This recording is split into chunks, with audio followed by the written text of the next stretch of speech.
Hello everyone and welcome back to another soft spoken video here at the Mystery Theory. Before I get started today, I want to encourage you to visit my Patreon page where I have a couple of new videos available. If you want to support the channel with $5 a month, you'll get 4 extra and exclusive videos ad-free. And if you want to sign up for membership here on YouTube, you just click the join button and you'll get my content ad-free. It is a pretty chilly morning here in Southern Oregon, as in some other places there's this heat wave going on. I'm still in my pajamas, winter pajamas, a robe, and I'm just hoping that it will warm up a little bit later so I can go and work outside. But for now, as always, I have my sleeping partner, Hope, who is snoring by me, and all the birds of the world who love to come and sing by the trees where I am. But let's talk about Hermosa Beach, California. For those of you who don't know, Hermosa stands for beautiful, or means beautiful in Spanish. If you haven't been, it is a beautiful place, although it's not my favorite beach in Southern California, but it's beautiful, and you can find some parts more family friendly, which is the parts that we used to visit. It has like this long, I don't know how to call it, like pier, but not really, that goes really a long way into the water. And we used to visit there with my husband all the time. Would like to go and walk there while the kids stay in the sand playing. Now, the community itself, it's a super nice neighborhood with some bad spots, I would say, where you can get a little bit scared of some random people. But good weather year round, beautiful beaches, great restaurants. This is a great place for some people to live in. But as I mentioned, there is a bad part of the neighborhood, and you can't really divide it. It's in like spots. Like somebody told me, go to Venice Beach because it's beautiful. I got to Venice Beach and it was so bad. I encountered some characters that were really scary, and I feel like Hermosa Beach is not quite like that, because overall it seems quiet and beautiful but busy at the same time. But you certainly will encounter a sketchy spot. Now, supposedly at the time. It was kind of the low violent crime in the area.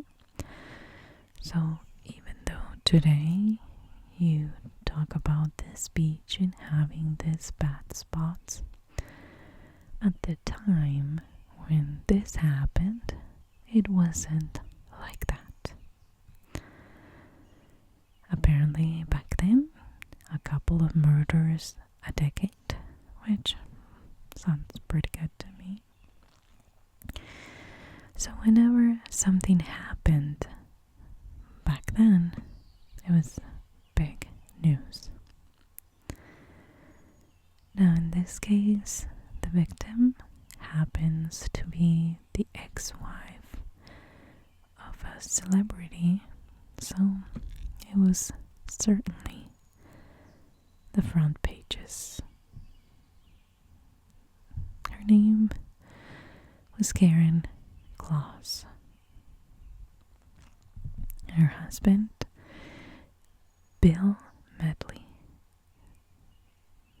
who was one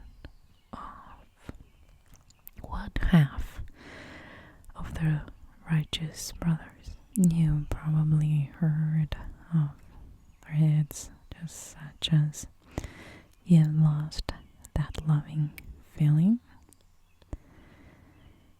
"Unchained Melody," and "The Time of My Life." It was a duet he recorded with Jennifer Warnes. Bill received a Grammy for that performance, and he was part of the Rock and Roll Hall of Fame. Now, going back to Karen, he married Karen at the very start of his music career in the year 1964. They had a child, a son,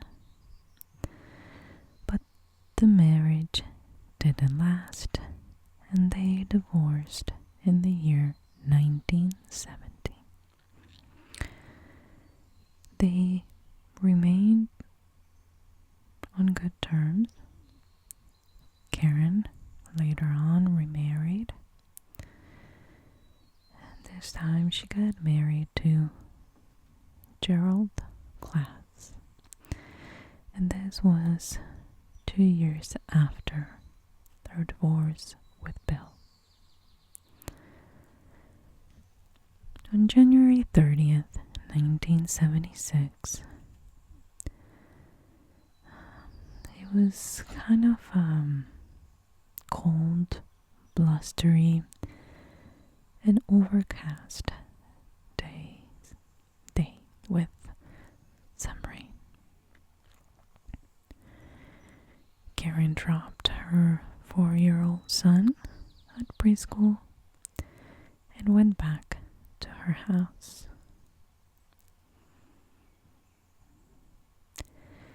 She had arranged for a coffee date with her friends, but she never showed up.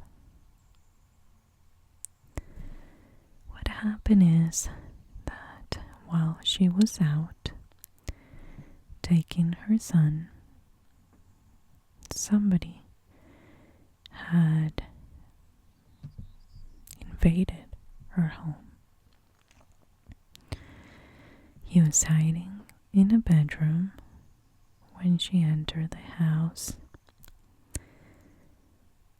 Then that intruder crept up behind her. He had a knife that he took from the kitchen,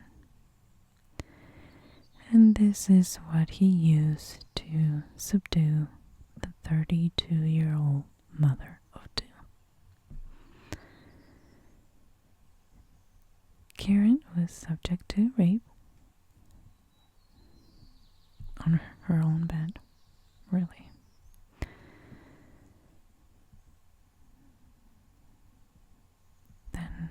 after that was done, he wrapped her pantyhose around her throat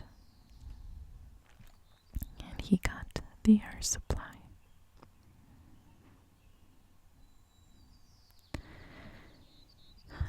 He was looking at her straight to her face as he was doing this. Then he got up from the bed, rearranged his clothes, and walked away very casually from Karen's house. He even used the front door.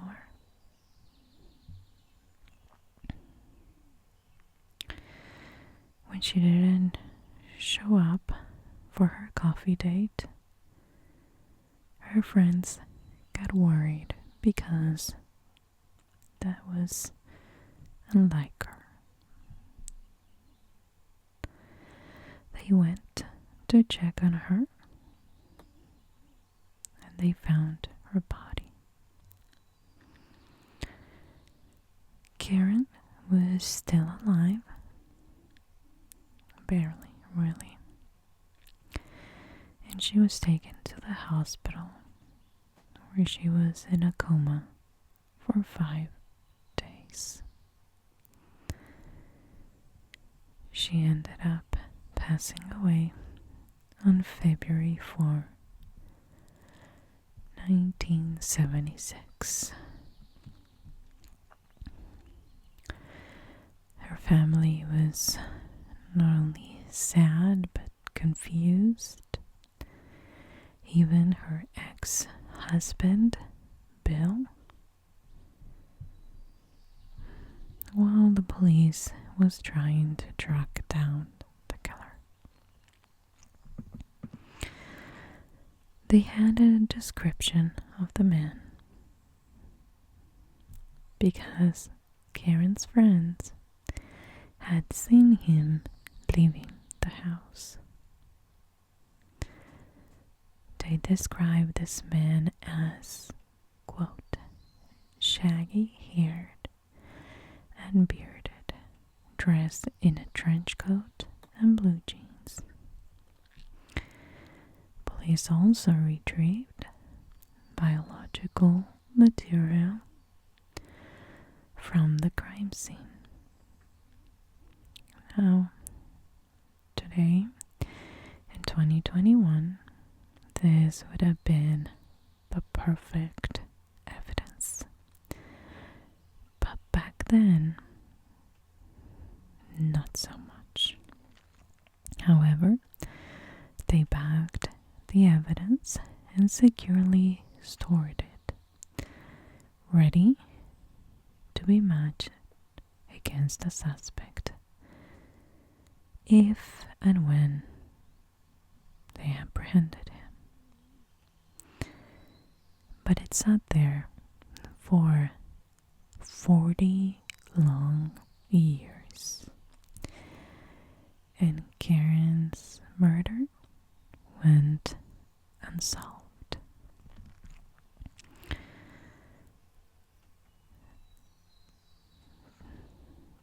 It seems almost unbelievable that they had this evidence, yet they had nothing really at the time.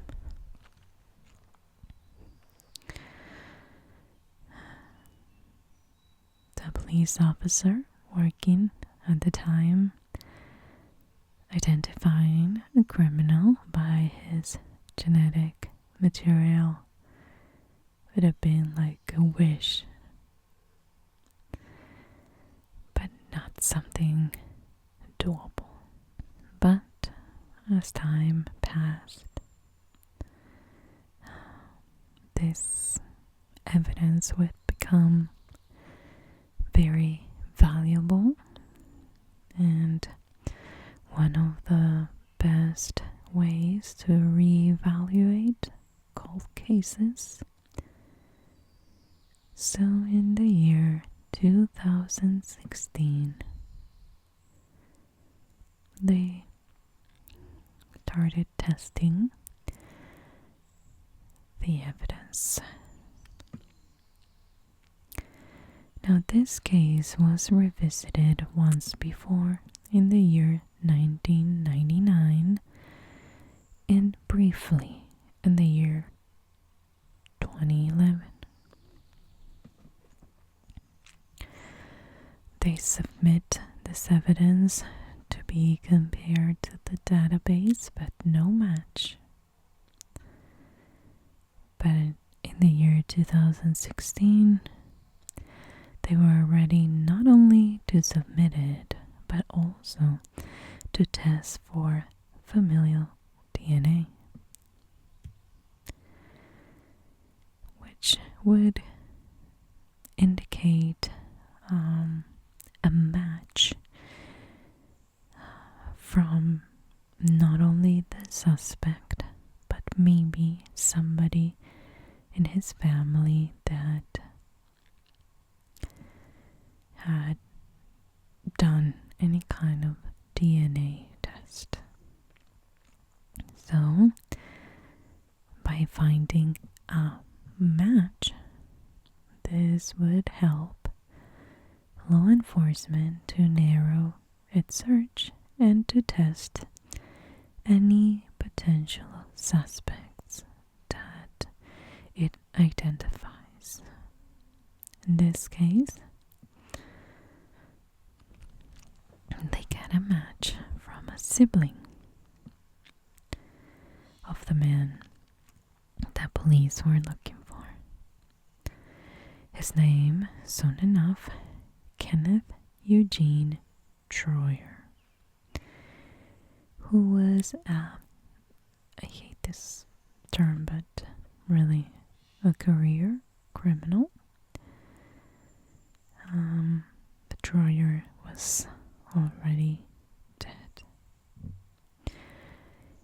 He'd been shot and killed by police in the year 1982. Kenneth Troyer had been serving a prison term for second-degree burglary at the time. On January 30th, 1982, he had pulled off a crazy, really, escape from the California Men's Colony State Prison in San Luis Obispo. He traveled to Orange County. He committed 19 burglaries, 3 armed robberies, and several sexual assaults. And this only in the 6-week period that he was at large.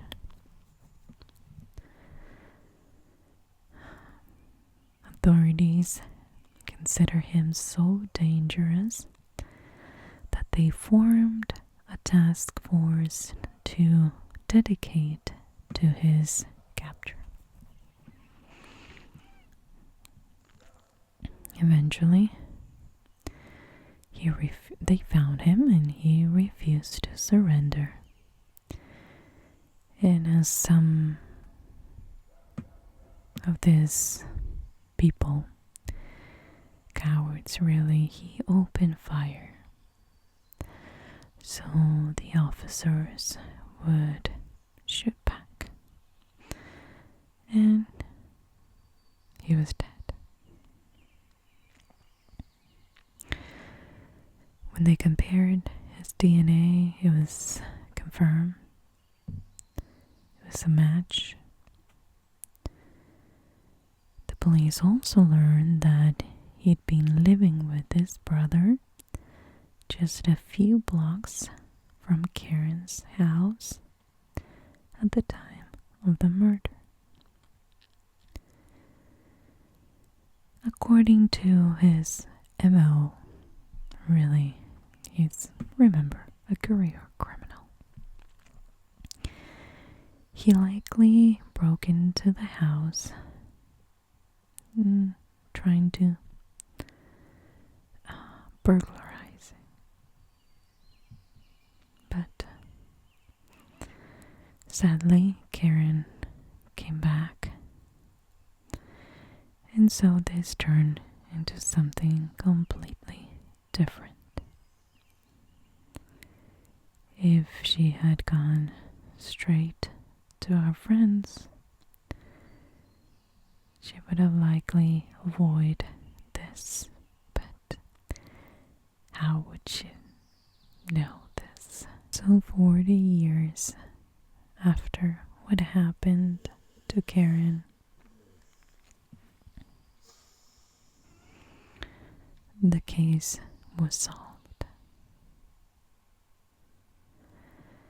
Now, there is a big debate about using familial DNA and the methods, which are very controversial and banned in many states.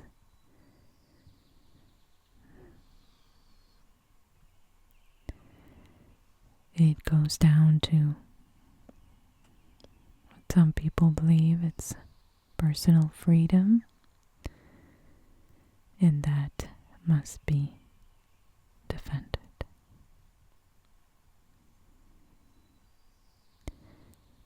Now, we do also know that because of this technology, we were able to find more recently the Golden State Killer. And I don't know if you remember Lonnie David Franklin Jr., best known as Grim Sleeper, who was responsible for the deaths of at least 25 women, and who was captured in 2010, convicted and sentenced to death.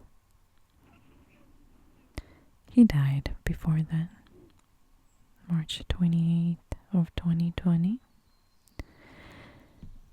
But if we start adding all the criminals that we were able to find because of familial DNA, I think, in my opinion, it weighs a lot.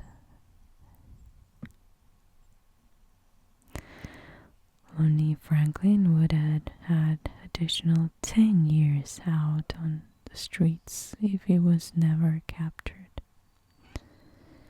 And other people could have died. I'm not going to say the familial DNA, you should support it or you shouldn't, or try to convince you of anything. I think we all deserve and are allowed to have our opinions, but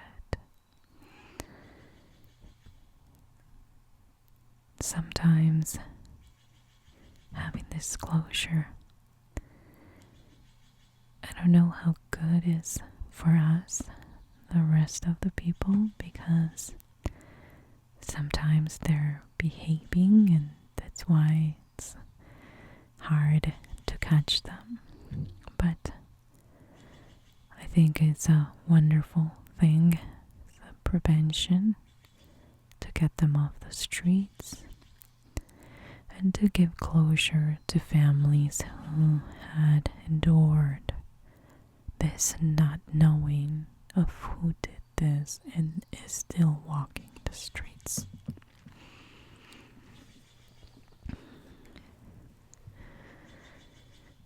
Several times I've been, on the verge of doing a DNA test and kind of go back into my, ancestors, and although I do know where I come from, I think it's always sparks my curiosity to see from where else. Now, I would say 95% of my family on both sides, that's why it's 95%. It's more Portuguese that were escaping the war. Some of them landed in Brazil and slowly moved down south. Others stay there. And even though I know the stories, I know how they got there, it still sparks my curiosity. However, this is the kicker. I've learned recently of people that have tried this more than once, and it gives them a different result. So, how are these websites and companies changing that? I am not sure. How accurate that is, I am not sure. But I've never done one myself. Not because of, the authorities using my DNA to find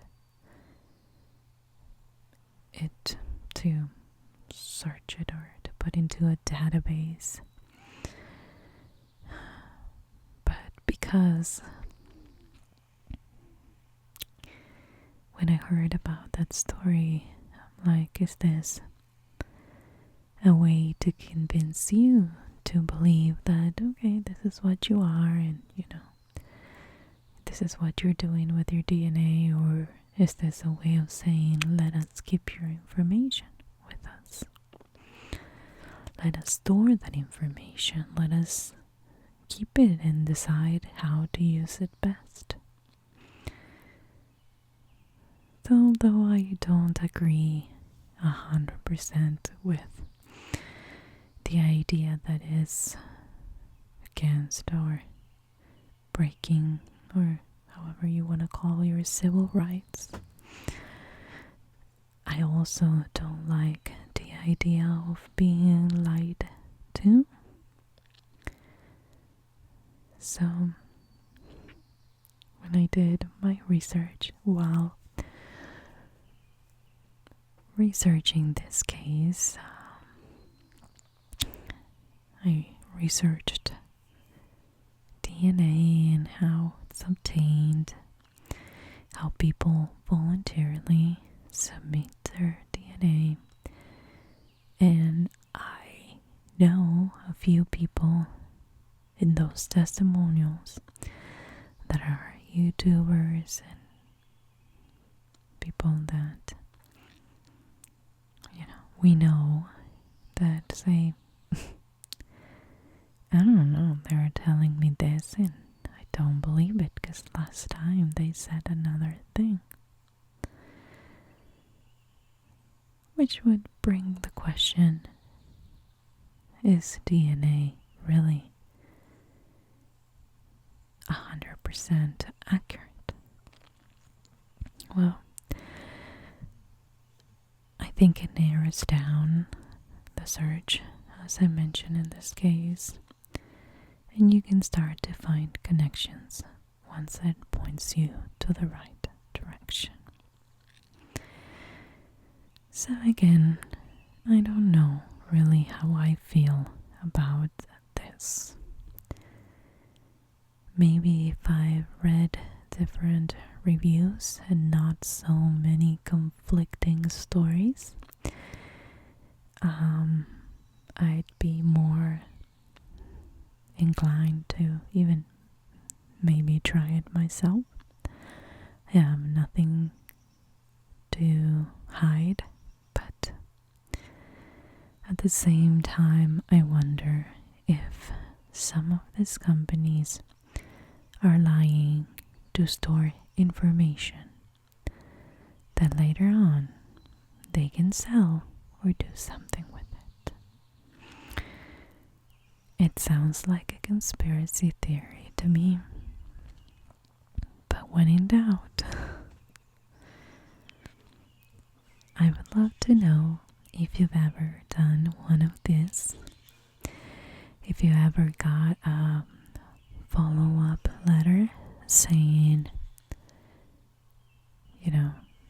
we found also this, that kind of changed their initial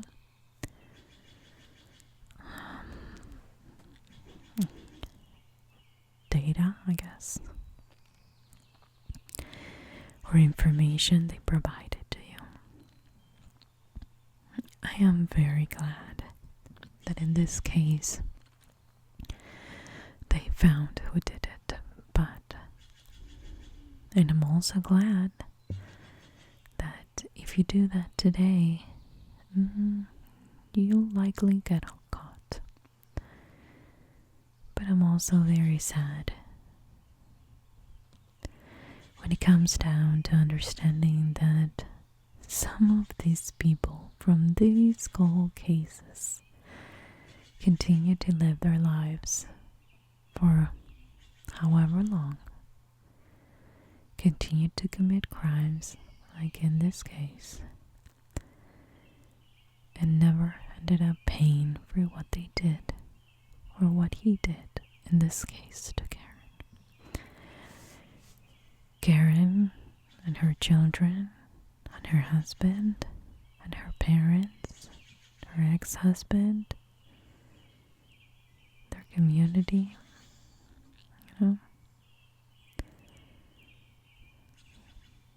I'd love to know what you think about this. Thank you so much for joining me today. I appreciate your support, for coming back each week. And I'll talk to you guys on Friday for a whispered true crime case.